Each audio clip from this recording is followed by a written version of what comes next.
Hey guys, I hope all of you can see me and Steve on the screen here. And good morning, good afternoon, good evening to wherever you're tuning in from. I hope all of you are having a good day here. And so we both are here today to talk about a very important concept that is data analytics. And I'm very happy to have Steve here with us, who is a lead data analyst at Fox, and today he's going to share some very valuable insight on data and how it's used. So Steve, do you want to say something? Yeah, no, I'm really excited to be here, really excited for this opportunity. Yeah, just let's make sure that we get through some fun data concepts together today. So, really excited about this. Right. So wherever you're tuning in from, you can drop in a comment and then we can feature on screen. So if you're tuning in from a particular city, just drop in your city name so that we know that people are tuning in from all over India. And then, we get a lot of, so Steve gets to know that people from all over the world are here to watch him. So now we'll start with the live stream. Data is cited to be the new oil by virtue of its value, but the analogy also holds true in the sense that data has to be refined to make it truly valuable, just like oil. This is what data analysts do. They find meaning in raw data, and our guest for today, All Star Steve, does this incredibly well. Equipped with a degree in mathematics and science, he has been working as a refinery, as an analyst ever since. In this course of his career as a data analyst, he's worked with top class fashion and lifestyle brands like Forever 21, Nasty Girl, Clique, and Goop before joining Fox as a lead data analyst. But at Fox, he doesn't just analyze data, like he mentors people. He mentors other lead analysts and then, helps them with how he can help them with. But his career has been very exciting because he has witnessed the growth of data analytics. So when he started his career, data analytics was mostly limited to filling up entries in Excel, but now it spans up to total a lot of languages, tools, and frameworks. And this makes me, and I hope all of us, very excited to hear from Steve, who has had such a valuable experience. So welcome to the live stream, Steve. Thank you. Thank you. So before I move forward, I'd like to show you that people from all over the world have turned up. So we have someone from France, we have someone from Austin, we have someone from Tallahassee, we have someone from Hyderabad, India, we have someone from Canada, we have someone from UK. So a lot of pressure, Steve. You should definitely take a lot of pressure. Thank you. Thank you. I hope all of you are very excited to learn from him. And I hope Steve is also very excited to share his valuable knowledge with all of us. For sure. For Right. sure. So I Yep. think this sets the context for the live stream really well, and I think we are ready to start now. So Steve, I am not calling you old, right? But you have been in this data game for quite some time now, long before it evolved to what it is today. Right now, it has a lot of tools and frameworks, but when you started, it was mostly writing things in Excel. Could you tell us more about your journey from Excel to whatever tools you use right now as a lead data analyst at Fox? Yeah. So, as you mentioned, my whole career journey started off at Forever 21. And, starting off there was pretty like non-technical at all, especially because I didn't come from a computer science background. It was more abstract mathematics. So I started off just with simple Excel entries, copy paste, and then learn the power of VLOOKUPs in that role as well. So that was really cool. But basically, Excel was kind of like my gateway into data in a sense of like that's where I understood like, oh, this is what data is, and at the time, and gathering that together. But then there, I was, given this opportunity to join the IT department, and that's where I kind of was exposed to developers, PMs, business analytics, and learning about waterfall methodology at the time, and all these different techniques around IT and IT projects. And then from there, I got kind of delved into this whole DBA role, which is where I really focused and learned my foundational database backend technologies and concepts there with a really good mentor that I had at the time. So that was really a great experience to great make that foundational understanding around data, and then moving into the next roles with Click, Goop, other companies where I'm pretty much wearing two kinds of hats or more of a hybrid role between a PM and data analytics, or data analytics and data engineering, but not as heavy as much, just focusing on more of data analytics, and then expanding my toolkit. And then as well as Mhm. being exposed and learning more about business intelligence at the time, because that was also a growing technology that was being adapted by a lot of companies, because obviously the whole concept of reporting was growing into this more dynamic and Right. flexible way of accessing data. So basically, yeah, it was a combination of backend databases, that concept, plus like data analytics, business analytics, as well as obviously trying to run through the whole methodologies of PMs so that we follow that whole technical development processes and stuff. So from there, I kind of got into Fox, where I'm basically utilizing all of my experiences together, the backend databases, whether it's ETL, those kind of things, the knowledge around business intelligence of how BI works, what's the best way to design the backend so that it's very optimal for the front end side, as well as just approaching data in a different fashion, in a sense of exploring it, discovering it, and trying to be in the forefront of finding the patterns and insights around this raw data that we're all collecting together. So basically, it's been a journey of a lot of learning, and which I'm continuously doing now, and really excited for the future, just because obviously coming from the point of just entering and copying pasting in Excel to now we're looking at AI, machine learning, and all these different technologies around data, it's been a truly a really good experience. And I can't wait to see what's to come into the future. But yeah, that's kind of been my journey through here, just learning a lot about data and what data is in general, whether it's the front end, back end, how do you manage your projects around data, all those kind of things. So it's been a very good journey for me in my career. That is very interesting because all that you have learned over the years working different jobs, right? Like all the data that you have with data analysis, you started from nothing, but now you're a lead data analyst, which in fact shows that you just have to keep upskilling yourself even when you're in a job, and it does not your degree does not matter a lot. Yeah, What matters is you keep upskilling yourself. yeah, So for Steve sure. here is like a icon for all of you, non-technical people who want to get into data analysis. And if he can make it, then even you can make it. Yeah, for sure. No, I will mention also that like I actually never even knew what Excel was prior to my first job at Forever. So literally I learned what Excel was at Forever on the job. And it's just been growing ever since. So definitely, you don't have to have a computer science background to go into this industry. It's all about Mhm. just putting in that drive and effort into learning and mastering the skills needed. Right. Makes sense. Mhm. So we have one Fox supporter here who has just dropped a Fox emoji in the chat. If other people here also relate to him, just drop in an emoji. We won't complain. Um, Drop a hacker rank emoji also, or just write hacker rank and send. We won't mind that too. So let's move on to the next question. Steve, could you tell us, or could you make us privy to a few languages and tools that you regularly use as a part of your data analyst job? I'm pretty sure everyone here is very excited to learn more about that. Yeah, no, for me as a data analyst, I think generally most people think about data and they think of three main languages of SQL, Python, and R. For Right. me as an analytics specialist, it's been more about focusing around SQL. Obviously, knowing Python and R could have been beneficial but for me, it's been a lot about honing in and really mastering the skills around SQL, just so that for me, I see SQL as like kind of the eyes into data, in a sense of if you don't know SQL, it's really hard to go through data and read through it and really just try to wrangle it so that you have it the way that you want it. So for me, I mean, I also enjoy writing SQL. So for me, it was a lot about just challenging myself, really trying to improve that, getting better at it, and trying to be able to answer whatever kind of questions might come my way.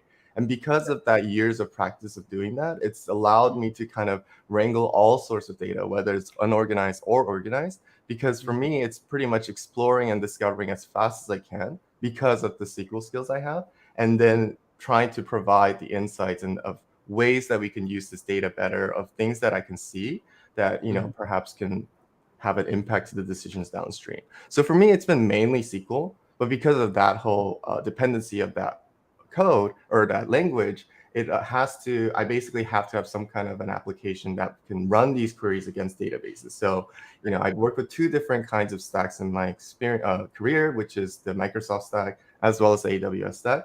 So for the Microsoft side, it's pretty straightforward. You're most likely going to use SSMS to run these queries, etc. But obviously, with the Microsoft suite, it comes with different tools. So that's basically kind of how I learned a lot of the backend stuff, because it gave me access to SSIS, SSRS, and it kind of showed me how data is integrated and can be used throughout that environment, basically. And then from there, when I was introduced to the AWS stack, especially mainly around Redshift, it was pretty much around like you have to figure out whether it's like you're going to utilize a free tool to access that, or you're going to buy some tooling to access the Redshift instance.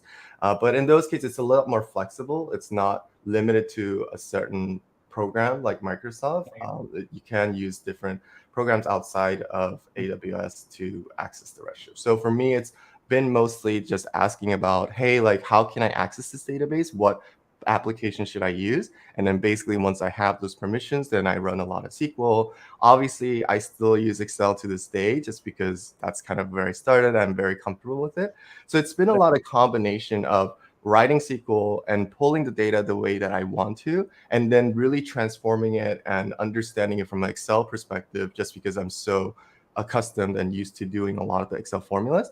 Obviously, there's limitations to Excel, but that's kind of why the power of SQL has been very beneficial, because if I can't run these calculations on Excel, I'll just transfer over to the logic in SQL and then try to run it in SQL instead. So for me, SQL has been a huge coding language that's played a part for me and brought me a lot of benefits throughout my career. So that's why I kind of have a very strong focus around SQL and continuing to improve that for myself as well. So yeah, SQL has been definitely my number one language for me. Right. SQL is definitely very interesting. I still remember the first time I was learning a little bit of data analysis. I just spent like 4 to 5 hours on SQL, taking random databases, and what if this person comes during day and then he drinks coffee? Which kind of people are like that? So I'm just Mhm. like making random problem statements and then finding solution. It's very fun. Yeah, for sure. And right, we have one person who shows appreciation for your queries. Alex writes that Steve writes the most elegant queries. So Thank hopefully you. we have a lot to learn from him. And guys, if you have any question from Steve regarding data analysis, you can drop it in the chat right now as well. I will feature them, and then he can answer it for you. So let's start with the most important segment of today. That is, Steve is now going to take us through what he feels about data, and how the data analysis process actually works. So he will take us through a deck and then help us understand how to actually work through data. So I will just share the slides to the screen, and then Steve will be controlling it and will give us more information. He's prepared the deck by himself, and we have a lot to absorb from him. So I'm very excited. So Thank you. yes, Thank you. Yeah, so I basically created this deck because obviously throughout my journey in my career, I kind of want to show you guys that data is a term that's been thrown out a lot. A lot of people say data driven, I want to get data. But as a data analyst and working in this field, it's really changed the way that I view data, the way that I approach it, and what data really means to me now that I've been in this career for a little bit. So right. starting off, we'll start off with the basic Webster definition of data. The dictionary says it's factual information used as a basis for reasoning, discussion, and calculation. So from this context, it's pretty straightforward. I think everyone here understands what this is saying. But if you think about how do you actually apply this in business strategy or, in a company, how, like, you can't really think of the actual application and doing this yourself, like in terms of how do you generate this data, how do you actually create these facts to use Mhm. for basis of reasoning, discussion, and calculation. So basically, these are kind of like my high level conceptual steps of the approaches that I take whenever I join a new company, or as well as the examples that I've learned throughout my experiences around data. So basically, step one has always for me been multi-perspective understanding. And what I mean by that is three main core ways of looking at a product. per se. In a sense of what we're talking about here is a product of a digital technology product, like an application, a program, a website, etc. So the three main core perspectives that I always think about is product, user, and business. In a sense of product perspective is going to be like the inventor, in a sense of you're the one who created this. So how do you want to continuously innovate this product so that it becomes better and it's cooler and you get to implement newer stuff to it and features and that kind of a perspective. The user perspective is more of the person who's going to actually use this product, understanding, are they enjoying it? Are they actually satisfied with what the services that it's providing? Is it working well for them, etc. And then lastly, business perspective, I think this is the most traditional way of looking at data, looking at the KPIs, looking at how to improve the whole revenue versus cost of the business so you can continuously invest more into the product so you can, grow your product itself into new features and all of that, because we all know that stuff is not free. It's going to require some work and effort into that. So those are like the three main perspectives I always try to take a look at and ask myself as an inventor, as a consumer, as the owner of the business, of what are the things that I would want to be asking myself, as well as what I want to be able to answer with data at the end of all of this. So these are like the three main perspectives that I think about. So going into some examples, the first one will go into the example of a retail digital platform. So kind of like websites or applications that allows users to shop around merchandise and that kind of thing. So from a product perspective, obviously, you're going to want to provide the best experience for users to lead more sales of merchandise. So we're talking like UI, UX experience, new ways of, adding to cart or the shopping flow, innovating the ways that people can shop online. And then user perspective, obviously enjoying that experience, whether it's different from other sites or, it's similar, but a little bit tweaked for their customization or personalization, is that really something that the users are enjoying and experiencing and wanting to come back? And then lastly, obviously, from a business perspective, it's pretty clear. You're just going to want to increase the sales of merchandise here. That's the number one goal of conversion. But yeah, so that's like example one. And moving into example two, obviously going into the domain of the whole media digital. So if we were to change the purpose of this website application to now, instead of a shopping purpose, but rather a viewership of content purpose, so like articles or streaming of content, basically from a product perspective, you're going to want to provide a really nice seamless experience on these platforms, providing a variety of content in a really organized, efficient manner, so that based on the innovator's thoughts, obviously. And then utilizing the feedback from the users of like, this is working, this is not, really understanding, are they enjoying this experience that we're providing on these platforms, and then measuring that to, work with the product side. And then lastly, obviously for the business side, depending on the business model, you're going to want to increase the viewership, whether it's around ads or the article views, etc. But in terms of their business drives, it's going to be mostly around viewership on these platforms. But yeah, so from Steve, there, before yeah, we go ahead. move forward, there's a question. Like there Yeah, are a few questions. okay. So Shobana, Gayatri, Siddesh, and Priyanka, we will answer that after the slides because it's not related to the slides. But right now we'll take some question on the slides itself, on the content of the slides. So we have a question from Rishabh who asks, which way is it commonly? Like you have a data set in hand and then you think about what meaning or information can I extract from it, or do you need a specific type of information or insight and find the data or extract that from the data? So how does it work? You have the data in hand. I guess for me, it's kind of like this is more of like I think there's no one way to approach these kind of problems. It depends on the situation, obviously. For me, it's always about whenever I start at a new place, it's learning the lay of the land as quickly as possible. Whether it's from a product perspective, usually taking these three approaches, understanding it from not even a technical perspective, just a general idea of what are we looking at here? Like, what is the purpose of this product? What are we trying to achieve? And then from there, once I have a high level understanding of these are the kind of questions that the business is going to be wondering about, or the product is going to be wondering about, or what we want to know about these users, then I would start asking the technical, point of contacts, or if it's just me who has to explore it, then start digging into the data to understand where can I find these things, where's the source of truth to all of this, and that kind of thing. So for me, it's not really about just what kind of insights, information can I take up from it from the first step going forward, but rather really understanding it from a non-technical perspective of what are the usages, what are the inferences, the references that you want to make around this product, then Right. tackle the data set afterwards in a sense of, because most likely you're going to have tons of data sets that you're going to be looking at or have Mhm. access to, right, as a data analyst. So Right. it's going to be a lot to look at once. So I would say try to focus on mainly what are those pillars that you're trying to answer, the questions that you're trying to answer, then dig down deeper after that. Just because data can get so granular at the moment of the first time you're seeing it. So it could get overwhelming when you first look at it. So I would always say kind of start off at a high level, non-technical, generally not even going into the data yet or even at a table level yet, just kind of trying to figure out what is the purpose here, what are you trying to answer, and then go into how can I answer this question with data, that kind of thing. Hopefully I answered that question. Yeah, I feel like Rishabh, if he answered your question, you can drop in a thumbs up and we'll know that you have understood whatever he said.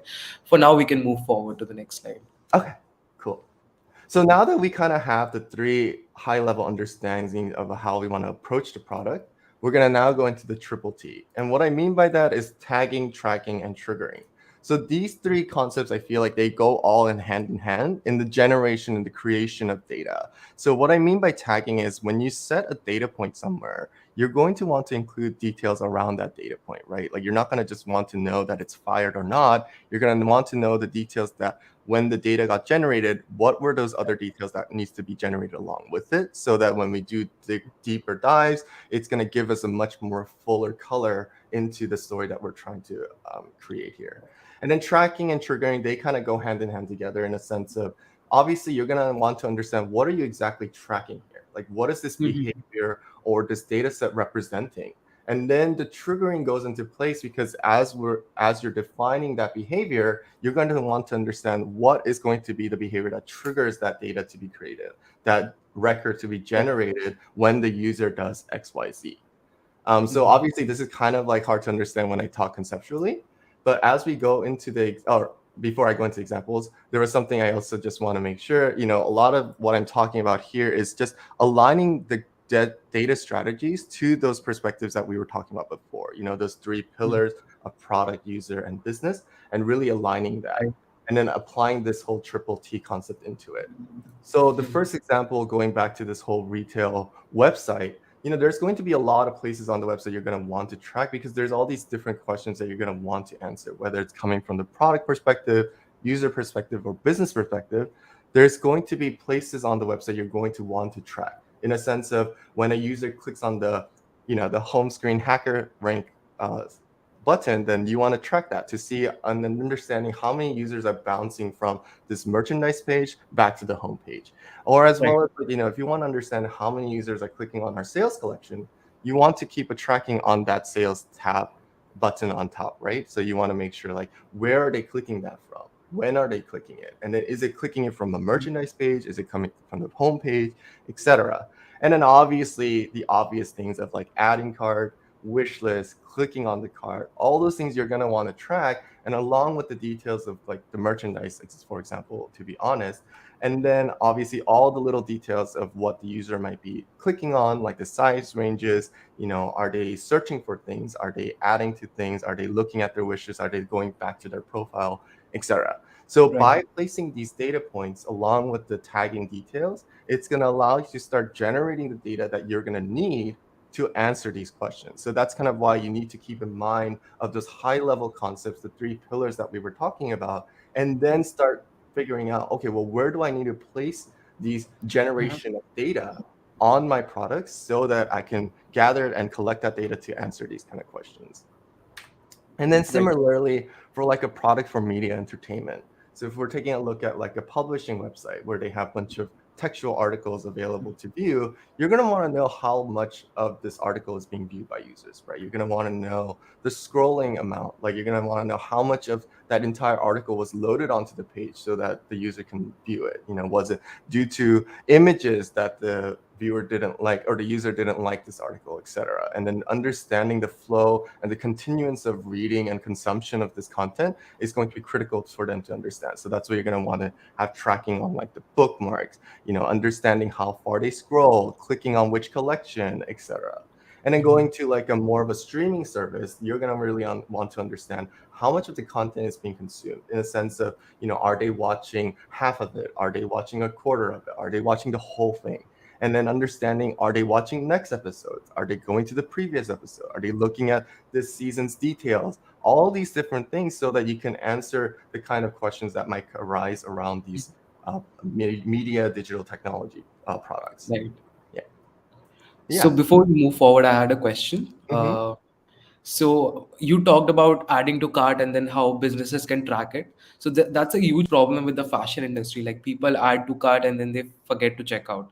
So what if I have a business website, and then someone adds my product to cart, and then I've been tracking it and it keeps on increasing. So what can I as a business person do to make sure that they eventually check out, or what problems could there be that they're not checking out? Yeah, so I mean, this is a very interesting use case, just because there's definitely been studies around this of like, behaviors of certain users that like to keep merchandise in their cart versus people who just like to convert right away.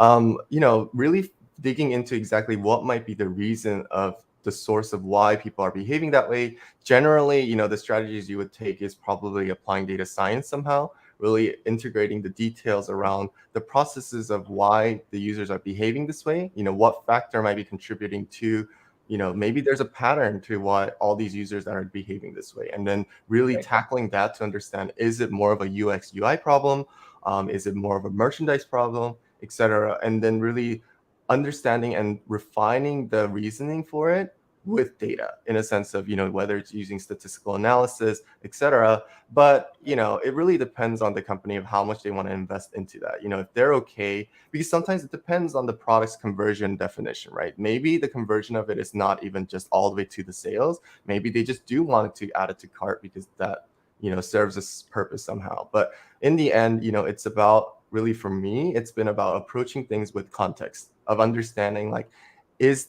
why is this happening in terms of like before and after, as well as any patterns that we might see that's causing this cohort of users to behave this certain way. So it really depends on how much investment the company wants to take into learning and deep diving into that. But basically, for me, it's always been about obviously utilizing data to prove exactly why users might be behaving this way, and finding patterns to see if there are factors that's common across this cohort, that this is what's causing these users to behave this way.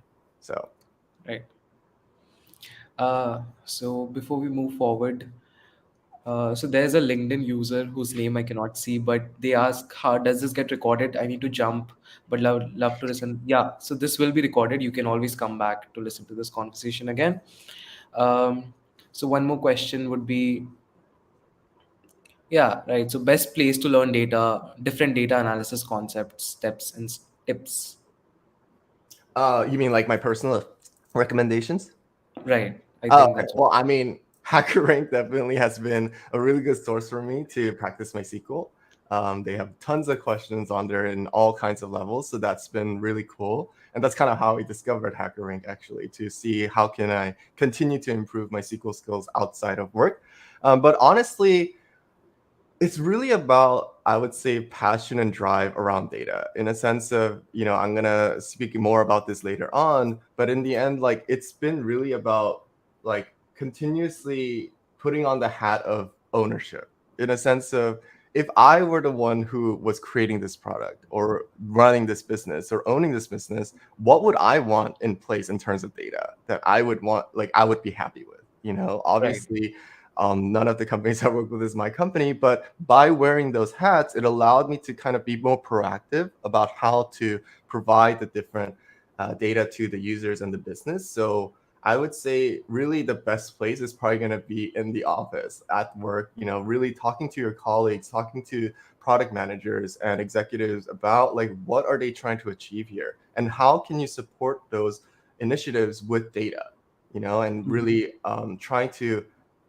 basically utilize all of your skill sets around data and the expertise around it and providing that support for them, because it's really going to differ per company, per team, per stakeholder of what they're going to want from you as an analyst, and then going from there. And I would say, data has been an ever-growing industry, and um, so I would say it's pretty open to ways that you can go about things. Like there's no one way to do everything.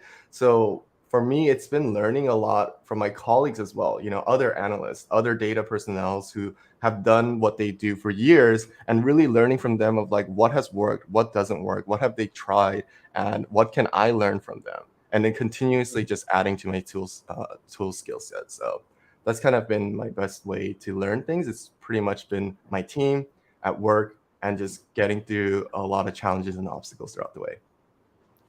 So basically, learn from any source, but come and practice on HackerRank. That's what you mean to say, right? Like, Yes, yes, exactly.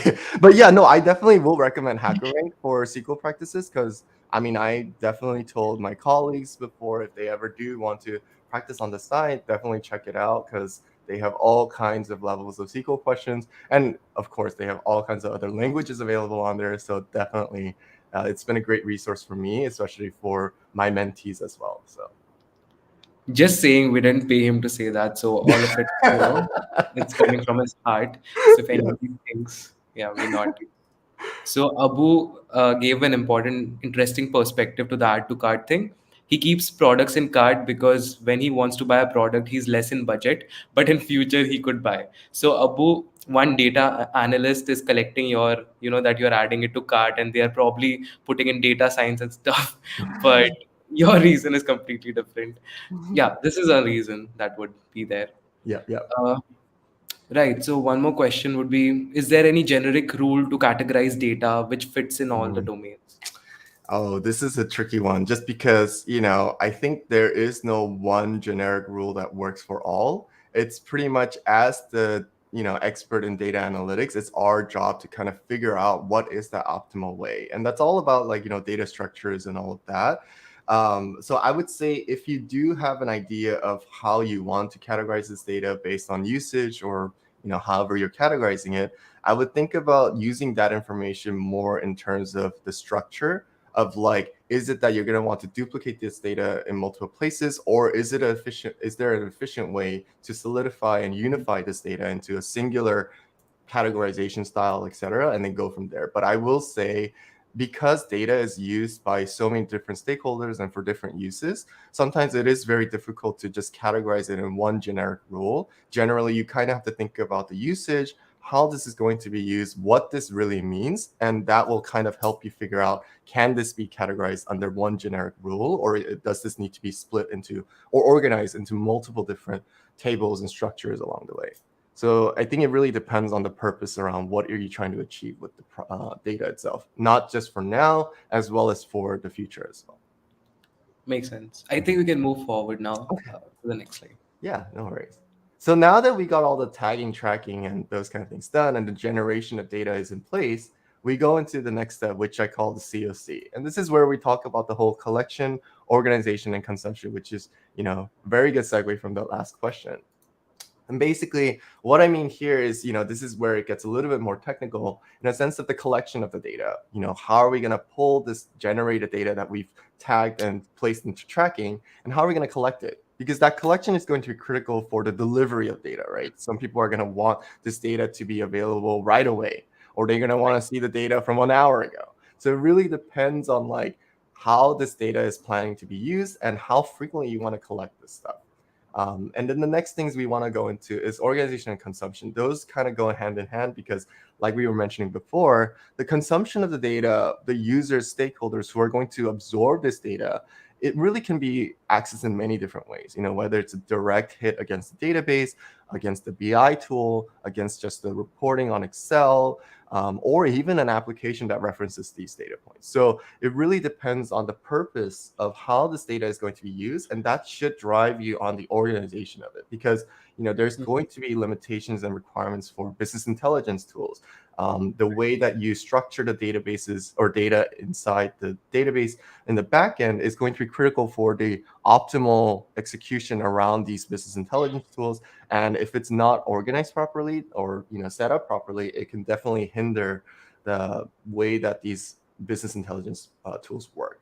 And then also, obviously, in terms of delivery, you have to think about how these things need to be delivered, whether it's going to be an automatic email and all of that. So because of that, you want to really think about this whole collection organization together, because if you're going to need to send it at a certain time in an automated fashion, you're going to want to make sure the collection is done at the right time with the processing in place so that it hits that deadline and all of that. So, these three concepts, I think they all go in hand together once you have that generation and creation of data in place.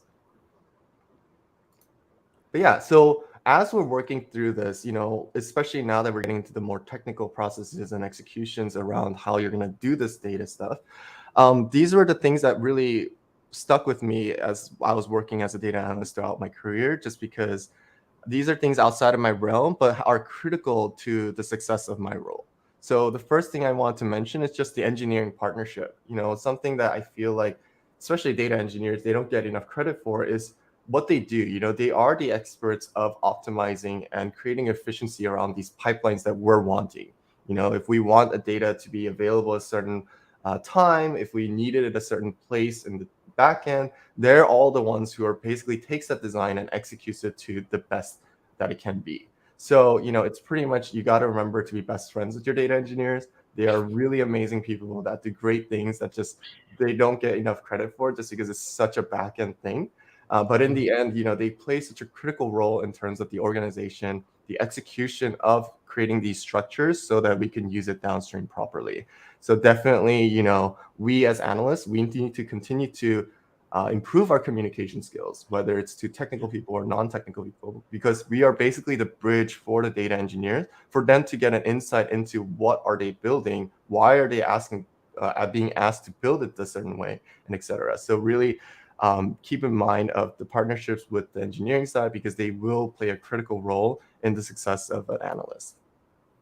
Right. And then the next thing is also something I mentioned briefly before, is the intuitive data structure. So this is something that I've learned that's been really helpful to keep in mind, because without an intuitive data structure, it's really hard for people to adopt into data. So, all stakeholders want to be data driven, etc., but they can't easily access the data or easily not manipulate, but like kind of pull, drag and drop the stuff that they want to view. It's going to be a lot harder for people to trust data, because not a lot of people are able to use it and able to use it to support their strategies, etc. So really, it's about organizing the data structure in a more intuitive way, whether it's the backend as well as the business intelligence side, so that a lot more users can start accessing it and using it in the more optimal fashion.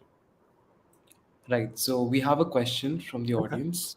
He asks, data analysts always deals through the tools, or they should know about supporting other supporting technologies as well.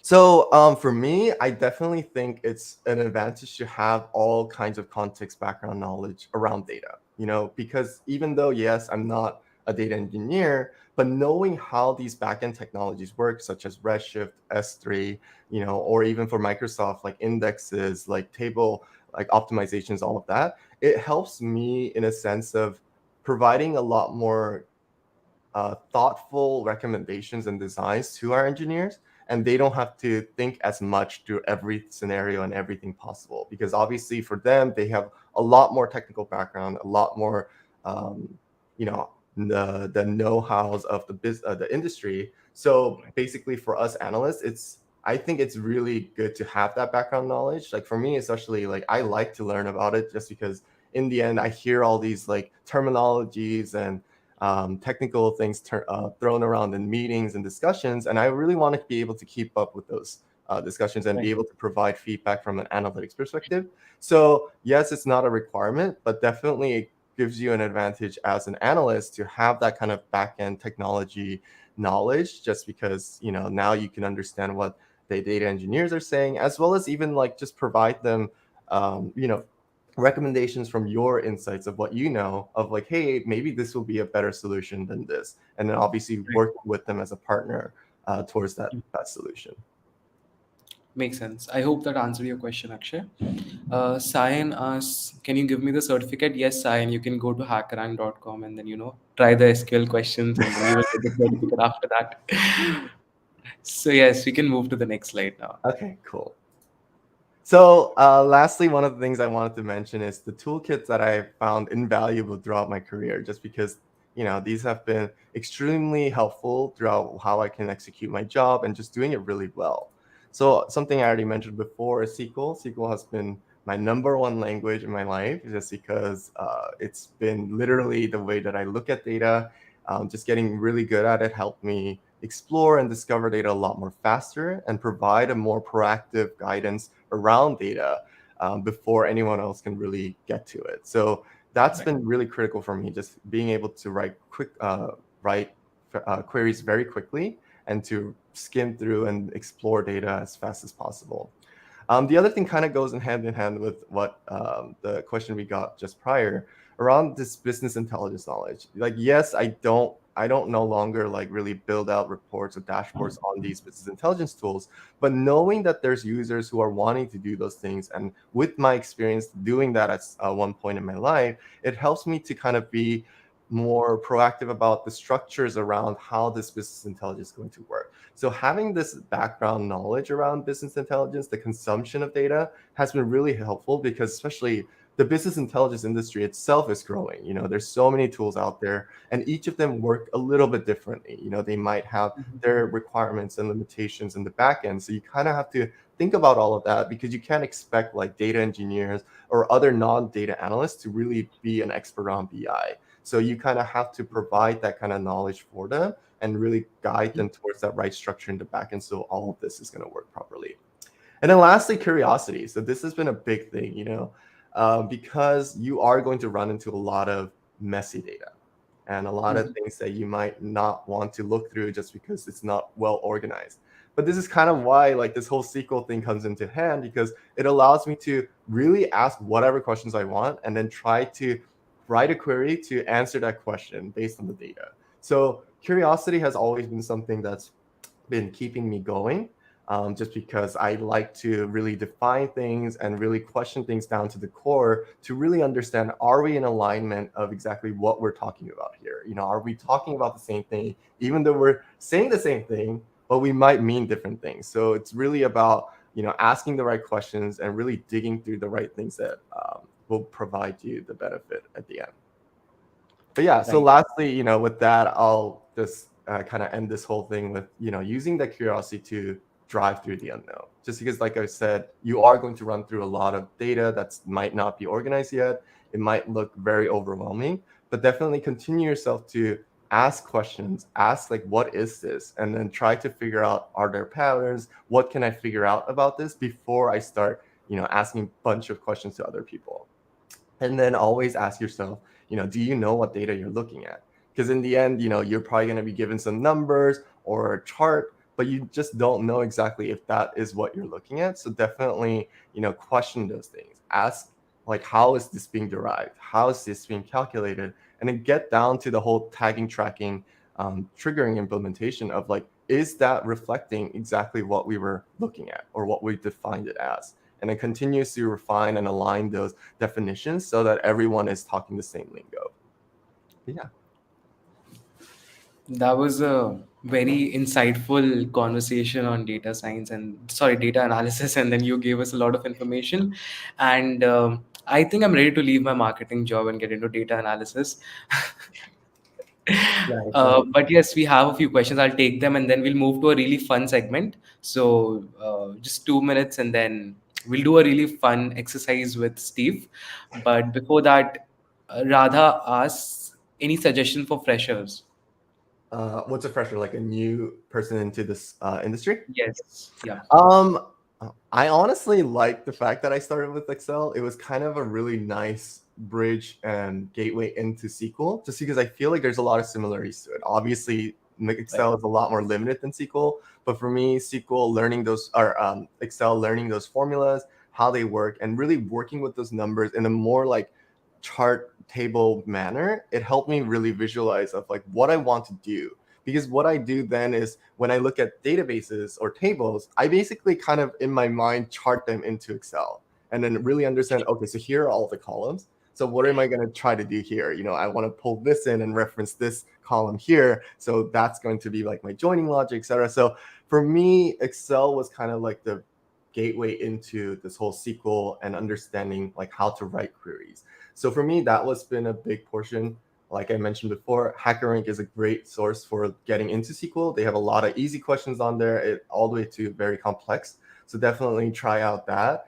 Other than that, I would say when you are looking into joining a company, find out like what kind of business intelligence tool that they use. Because I would say that a lot of these tools have a lot of resources available online or publicly for free, so that you can actually learn the basics and kind of high level overview of how these applications work. So I would suggest that you find out what exactly BI tools that these companies might be using, and then really do your own due diligence to look into what can I learn on my own around this product before I join this company. And that's going to really make you an all-star at the company, because they're going to be like, wow, you like actually did some homework just to help out us. So that's going to help out a lot in terms of looking into the BI tools and learning a little bit more about them on your own before jumping into a company.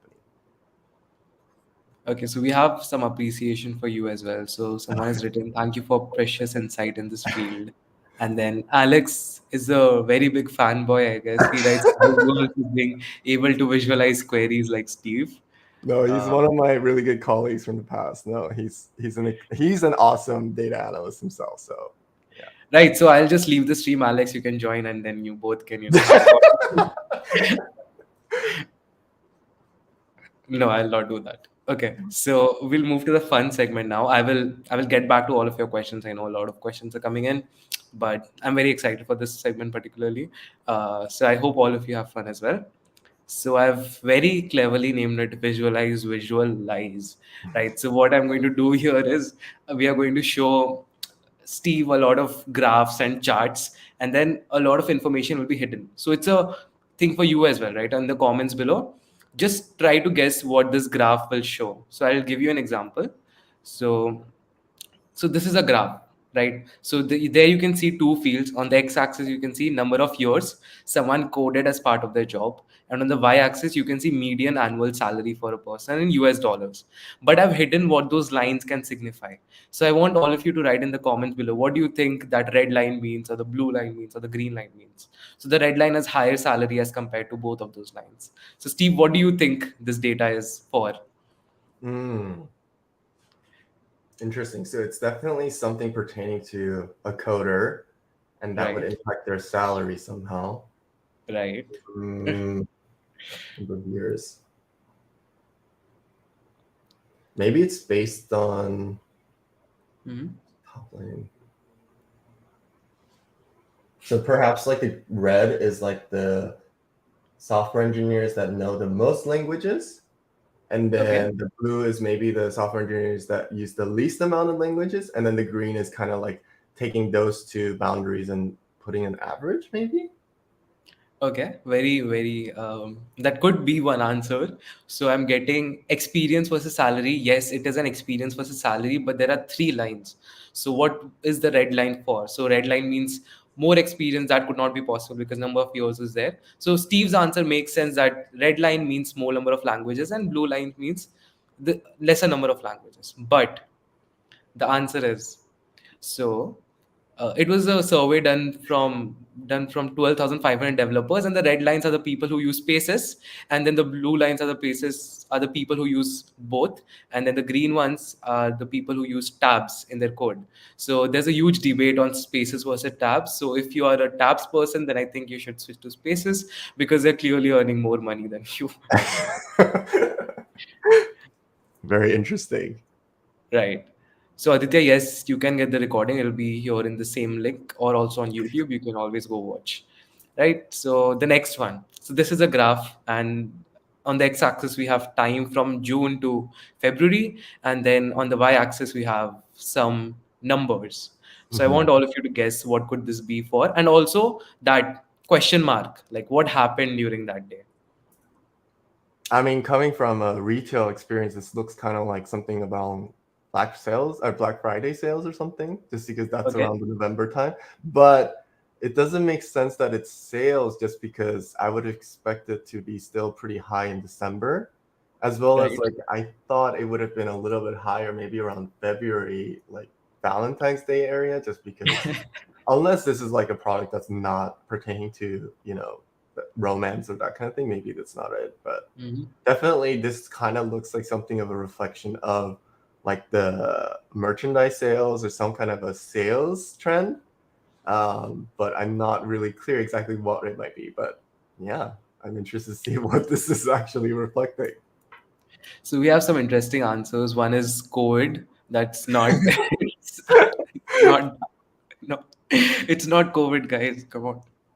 One is demonetization. So that's something that Indians will get, but no, it's not demonetization. One was Sensex. All of you are very close because oh, we have an appreciation. This Steve guy is awesome from Ali. No, he's one Right. of my colleagues. Yeah. Oh, okay. One more. Work from home usage. Okay. Very interesting. Very interesting. They're good But answers. yeah, the next slide is so the answer is these are the Bitcoin prices, and the peak is when I bought it. Oh my After god. that, it has been falling constantly. Oh So, no. That's not good. yes. So yeah, these were Bitcoin prices. It went to an all-time high, and then still waiting. Got I invested and then it went down. I mean, it. uh, something is Sorry to wrong hear with me now. that. Yeah. So yeah, we'll move to the next one. I hope all of you are having fun with this. It's very interesting. Oh, this is Okay, very interesting. so this one. So the red one you already know. So it's Amazon Echo unit shipments, right? So this is the amount of Echo that Amazon has sold, Echo devices. So the blue line is something that had risen, but then it's constantly falling since Amazon Echo started rising. So what could that be? This is very interesting. I mean, at least the thing that I'm seeing here is it's some kind of a product or service or something that got killed by Echo. Right, Yeah. right. Very What interesting. could that be? Maybe hiring a personal assistant. I'm not really sure. I mean, I feel like it has to be some kind of a tech, just because it looks like it started growing pretty rapidly in the 90s and then up to the 2000s. So I feel like Right, it's right. some kind of technology, but I can't really tell what would have died down that drastically as the Echo was coming in. Mhm. But some kind of an assistance tool, I'm guessing. Maybe a beeper. Ooh, maybe it's a beeper, but I Okay, don't know. like a beeper. Okay, Yeah. interesting. So Shubh has guessed radio. Could be, Mm. could be. No, Anantya would not forget to take your answer. We're reading it. One is home telephone. Okay, Mm. well, home. Interesting. But 1990 Google Home wasn't there, so And that would be sad if Google Home's performance is like that when Echo came on board. voice assistant, speakers, news. Okay, very interesting. But the answer is what not any of you have guessed till now. It Oh. is babies named Alexa. Oh. So But that's a good one. Oh, that makes sense though. Because I mean, yeah, why would you want to name your baby the same name as Amazon right. Echo? So that totally makes sense. Yep. That's funny. So this is very interesting to me. Like when I was researching for it, and then I came across this, Hmm. I had to put this in. So yeah. Yeah, that's good.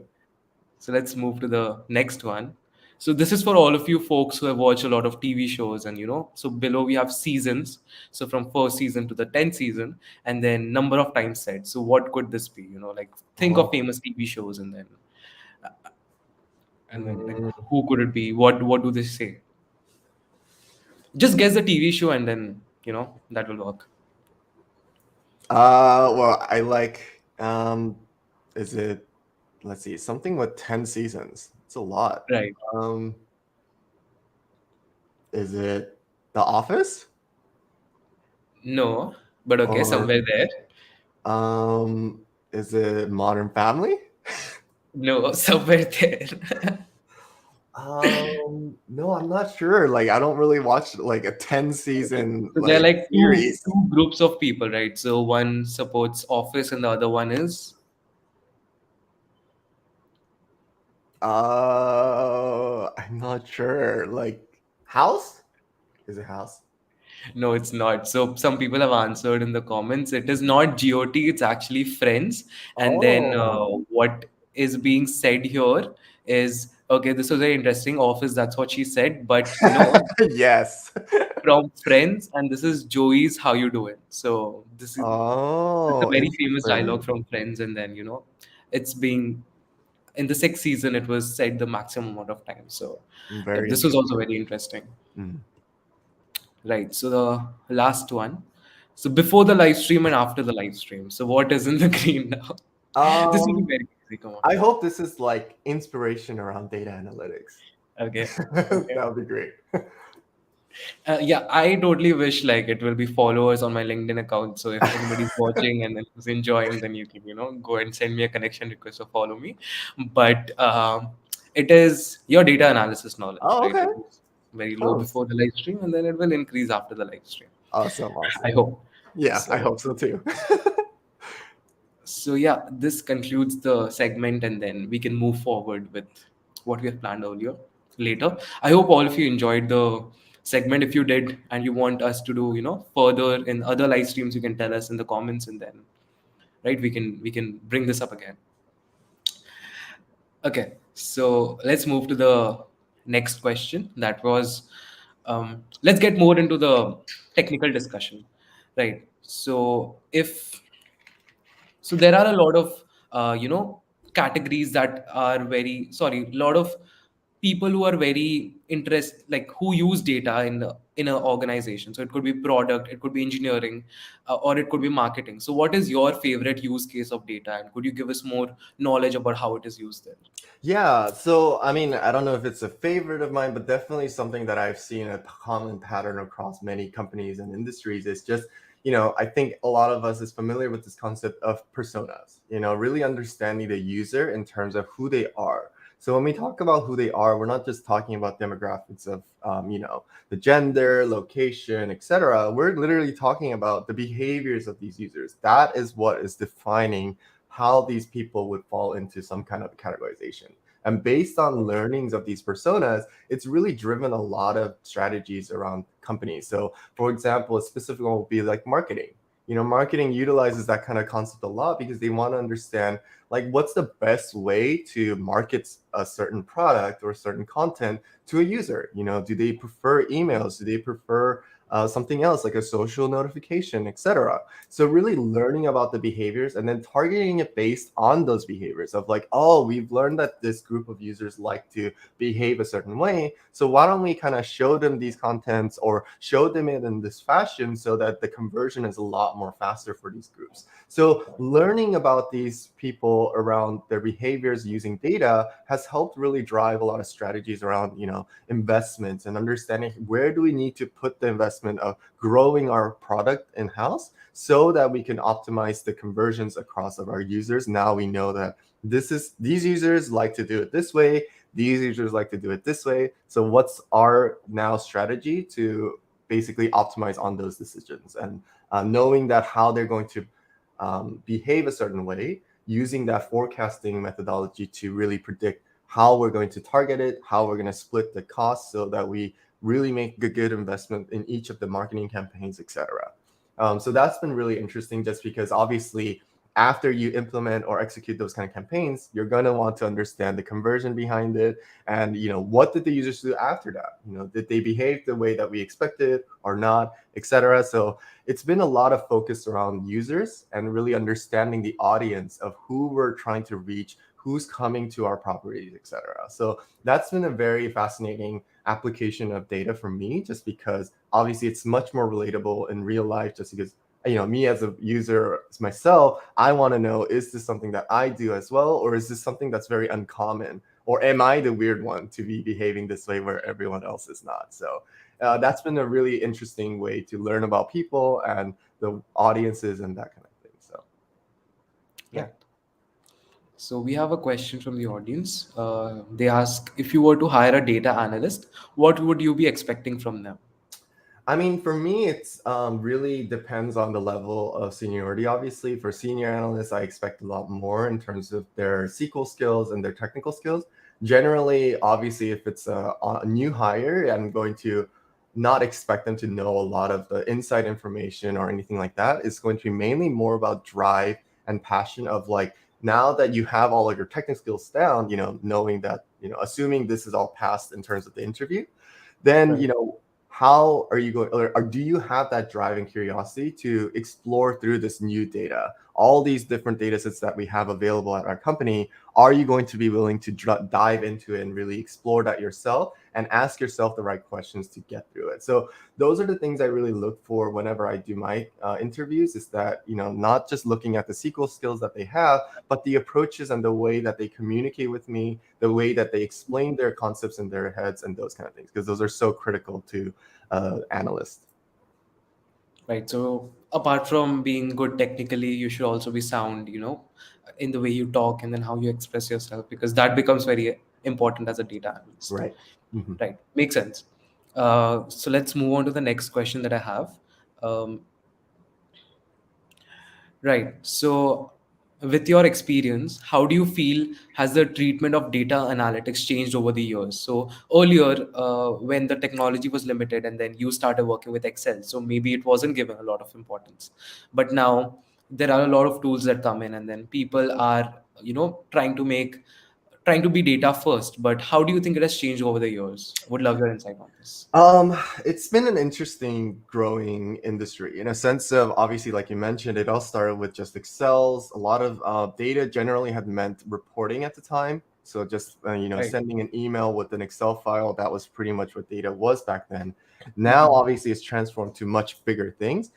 So it's been an interesting journey in a sense of, a lot of people are used to and accustomed to that way of looking at data. For them, that just means give me the report, give me the Excel file, Mhm. let me just do my thing that I've been used to doing.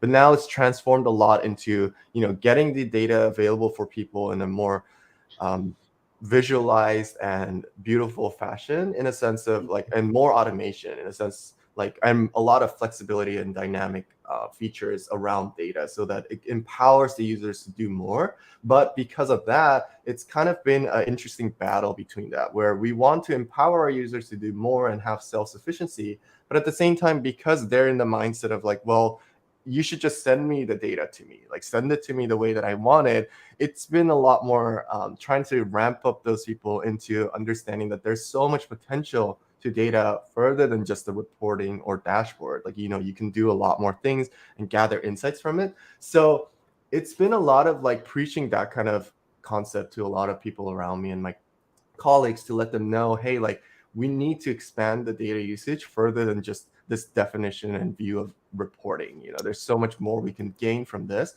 So let's continue to kind of use it a lot more. So I would say it is getting better, but it is Mhm. still pretty common for me to see that data is a second thought. Like, it's something that happens after production, and they expect it to be kind of a given. But in reality, as we just spoke about, it's actually, there's a lot of thought that you need to put behind it in order to have a successful data set that you can really utilize to the full potential. Right. So give data analysis the recognition that it deserves. Yes, yes, exactly. Right. So one question from the audience. So where does automation and testing fit in data analysis? So for me, automation, not as much in a sense, just because that requires a lot more technical skill set and tools and languages. But in terms of testing, I definitely like to QA my own tables, and any designs that I pass over to engineers, once they're done completing, creating that thing in production, I generally always, QA it myself, make sure that it is aligned to what I was expecting. All the Mhm. joins and all the ways that I'm planning to use it is working the way that it's supposed to. So I would say, that's kind of where the whole SQL skills also come into play, is that because I'm able to write it so quickly, I'm able to check the work of developers or engineers, and let them know feedback of like, hey, this isn't what I wanted, or this isn't the way that I was asking for. And then really show them that, hey, I think we need to redo this design, or, we need to review this development again. But yeah, for in terms of automation though, I will say I definitely partner up with like QA automation engineers, or even data engineers to help me out with like doing a large QA process, or trying to run a huge check across a giant table. So definitely I would say it goes hand in hand in data analysis and analytics, because in the end, if the data is wrong and garbage, none of your analysis is going to be credible. So it's just like you need to make sure that you yourself are comfortable and confident of what you're looking at in terms of data. So I would say that's kind of where the whole automation and testing kind of fits into as a data analyst. Makes sense. So we have another question, Mm. and Ajit asks, any place from where we can pick up completed projects on data analysis, or how it was started and how observations were made, or how can we pick projects for practice? So is there a, I know Kaggle is one platform from where you can get data sets and then analyze it on your own. But do you have any other suggestions that they can use? I've actually never done that, so I'm not sure. But generally, for me, I would say kind of do your own side project at work. Once you are introduced to all these data sets, try to see what kind of questions you want to answer yourself. What are you curious about this data? And then Right. really explore through it, and then see what you can do with it. Right. So Mhm. most of Steve's work has been, learning through work, and then, but if you want to learn from somewhere else, then you can take up Kaggle and then, take a data set. You can get a lot of data sets, and then you can make your own problem statements and then analyze it on your own. So that always works. Right. So one good question is, I don't know if it's a good question or not. No, wait, this one. So what's the difference between a data scientist and a data analyst? Yeah, Because so in my career, at least how I've kind of learned the differences of that is data science, I would say they kind of take the foundational data that's been groomed, that's been massaged, that's been basically certified to be used for whatever. They take that and then apply the concepts of statistical analytics and algorithms to basically wrangle the data at a larger scale in a more statistical fashion, in a sense of they're going to now be able to provide you quantitative values to show you and prove to you of how this advanced analytics that they come to with using algorithms and models, that how this is going to be actually happen, or the percentage of this is going to happen. Whereas for analysts here, like non-data scientists, for me at least, how I see it is we're the ones who are like the gatekeepers of the data, in a sense of we own the data in terms of like the definition, what it means, what is the source of truth, and like how do you make the relationship with each other. Because basically I partner up with data science teams where they will rely on me to understand, hey, are we referencing the right places? Is this where we're supposed to pull for XYZ? Is this the logic we're supposed to use for these kind of calculations? And then once an analyst approves that and certifies it, they kind of take it and run with it and apply it against their larger models and statistical analysis to provide that more of a quantitative and statistical backing insights of like, hey, this might actually happen based on the data that we were certified to do, that kind of thing. So that's kind of how I differentiate it. Data analytics, I would say it's not as heavily utilization of statistical models and those kind of things, Mhm. whereas science is really heavily relying on those methodologies and scientific methodologies, applying data to really provide a more statistically supported insights. Whereas for an analyst, it's more of a leaner style of analytics, and then providing the insights from there. Makes sense. Um, so yes, so I'll ask a question from, yes, Vishal. This entire thing is being recorded. You can watch it on YouTube or just on LinkedIn itself. You can scroll to the front and then watch it again. Uh, so so the way I see it, like how blockchain development is, getting so famous now, and everybody wants to get into blockchain development. Probably 5 years back, data analyst was that, I want to become a data analyst, and it's somewhat, it has been explored quite a lot now. I mean, people have eventually became data analysts, and then a lot of growth has happened, and then they are normalized now. But what do you think is the future of data analysis? Like, what's coming next? Yeah, I mean, it's been very interesting to see the growing industry from my career, just because, like we mentioned many times, it started with just Excel. And then, like you mentioned now, it's going into whole crypto, NFTs, and the rise of Meta and all of that. So I'm really interested to see how data is going to be transformed with all these new technologies and platforms, just because knowing how it's been working on the World Wide Web and applications on our phones, etc. Meta is like a whole new concept that I am really intrigued to see how the data is going to be generated and collected around that, and how is that's going to be used to basically upgrade Meta into the future. So that's been really something that's been on my radar, and I'm definitely intrigued to see how that's going to evolve. Another thing that was really cool that's been coming up a lot is this whole concept of graph databases. So the reason I've been very interested and fascinated by that whole technology is just because that stems from the mathematical concept of graph theory. And that's something I had Right. actually done research in my undergrad. So I actually never even thought that was something that was ever going to come back to my life, just because it was such an abstract concept in mathematics. But we all know computer science is derived from mathematics. So it's really cool to see that there's still development of new technology based on mathematical concepts. So graph database is a great example just because it relates to data, and I'm really excited to see how companies are planning to utilize that technology for their own strategies and data. So really excited to see the future of it. But yeah, I think it's going to continuously grow. I think that's why it's really important to have all these basic foundational knowledge and skill sets down now, so that when it gets to that whole evolution and 10 years, 5 years from now, we're ready to kind of tackle whatever data might come our way. But yeah, definitely is a continuously growing industry, I would say. So it will grow with whatever technology comes. Data analysis will sort of be constant. Yeah, That's what. especially I think with the whole importance of data and the push for, everyone trying to be more data driven, all these new technologies and, platforms that are popping up, it's going to be interesting of how they're planning to collect, tag, trigger these data points on those platforms so that they can create the right strategies and improve on those along the way. So yeah, I'm very excited to see the future. So I'm done with questions from my end. We'll still be taking questions from the audience. So if you have a question apart from how to become a data analyst, which we'll answer, in one question together. If you want to ask anything else about Steve, about his interests as well, you can just drop in the comments, and then I think he'll be very interested to respond to all of them. Right. So let's just answer it for the audience once and for all. Like, how do you master to become a data analyst? I know you have done it 3 times already, but still, just like, reiterate and then Yeah, condense no, it. no, it's all good. It's all good. I mean, for me, I would say personally, my success has all stemmed from the foundational knowledge I gained at Forever 21. Definitely find a mentor that is going to invest in you. I think I'm super grateful that I had someone like that at Forever who really invested her time into me. And that really gave me a strong Right. foundation into my future of my career. So that is everything from like, I was reading through database 101 concepts. I was, looking into how to write better queries, like basic select statements, like trying to refine that and optimize it better.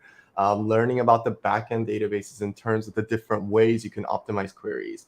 And then obviously learning about business intelligence and all that. But I think now it's data analyst is such a generic title and role that you really need to look at what is that company expecting from that position itself. In a sense of a lot of the concepts that I explained in this session here today was a lot of high level approaches of being able to apply that wherever you go. But in the end, you might or companies might have certain expectations of this data analytics opening. So definitely look into what is their main focuses and main expectations out of that role, and then kind of learn about that starting from there, and then grow your skill set from that point. Just because in the end, some companies might expect you to do heavily on reporting and dashboards, while some companies might want you to focus more on the back end of things. So it really depends on what is the purpose and the goal of this role and opening, and then really grow your skills from there onwards. Makes sense. So I think, Priyanka, that I hope that answer your question. How complete roadmap to success? Same thing as becoming a master, and then it's just finding a good mentor, and then Mhm. really upskilling yourself with every stage. If you get a job, don't just stop. You have to upskill yourself because you have to grow in your career, right? Mhm. So that should be very important. And okay, so a generic question would be: have you Mhm. tried other areas of computer science? So, I mean, computer science per se, I don't know if I ever delved out of data. Definitely, I try to look into data science and data engineering. But for me, I think data science was a little bit more challenging just because, yes, I have a degree in math and I studied math, but I didn't study statistics. It was more and more the abstract mathematics. So statistics is still a very new, not new, but it's not the most comfortable realm for me. So that's why I kind of leaned away from data science. In terms of data engineering, I definitely tried to pick up Python, but it was something very different for me just because, like I said, I don't have computer science background. So, I didn't even learn about what object like thing level languages are and all of that. So it's just like for me, Python was just so different than SQL. So it was a lot harder for me to pick it up. So in the end, that's kind of why I was not forced, but I kind of basically was stuck with this whole SQL thing. And I was like, okay, well, if I'm going to use SQL only, I'm going to try to become really, really, really good at it. So that's kind of been my goal and why I kind of stuck with SQL this whole time. Right. So if you're starting something and if you want to excel at a technology, don't focus on learning a lot of languages, but try to become a master of one and then, move to the other if you're comfortable. Right. I mean, like, it depends on the person. For me, yes, that was the strategy I took of mastering one. But some people, they like to have a variety of languages under their tool belt. So, you do you. But it's just for me, I felt like, especially like a lot of these coding languages, it's about hands-on experience. If you don't have like projects to work on with these languages, it's really hard to continuously remember and improve these skills. So SQL, I kind of just try to always apply SQL, see how can I write the query myself and then figure it out. So that's kind of been how I've been improving that area. Uh, so let's take like one last question and then we'll close the live stream.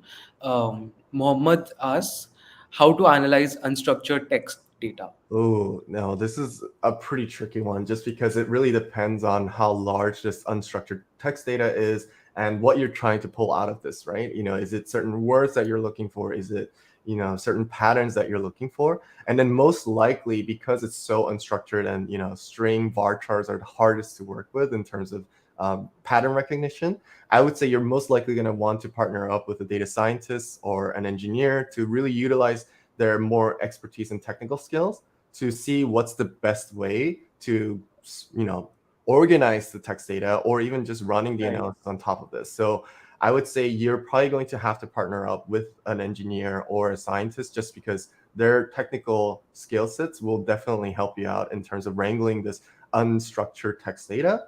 But I would say from an analyst perspective, really refine the goals and the final objective of what you're trying to get out of this unstructured text data before you even start tackling the analysis around it. Just because, like I said, it's going to be a pretty big hassle to go around this unstructured data. So definitely think about the objectives first before tackling it. Right. So we have some support from, I have taken statistics twice, Steve, don't fret it.